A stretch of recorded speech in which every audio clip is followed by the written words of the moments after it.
Okay, so ayan na guys, nalaglag ng kusa, sira talaga yung kanyang bearing. Ayan sira siya. So nahulog yung niya, pyesa. Ayan. So ito yung maingay. Okay, so ayan talaga, sira talaga siya. Lagas yung bearing niya lahat. So kailangan siyang palitan. So ito lang yung sira niya. So yan ipapalitan natin. Okay, so bili mo din ng pyesa, pagkatapos kabit natin.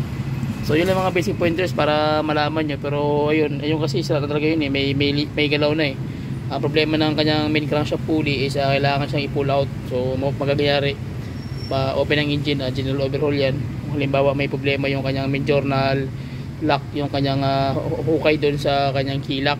Pero kung ang kilak lang ang problema, so kahit pulley lang ang tanggalin, hindi na mag-open ang engine ng main journal, is okay pa rin. So gawa ng remedy. Pero duda ko yan, sana hindi problema yung thrust washer, yung mga bearing sa loob may play. Pero kung lang yung main journal lang, yung kanyang yung kanyang crankshaft pulley, yung kanyang kilak, magawa ng paraan yun, hindi na magtanggal ng main journal. Okay, so sige, bili mo tayo ng pyesa guys, tapos balik tayo pagkatapos at least nakuha nyo yung basic pointers para sa titirahin. So okay.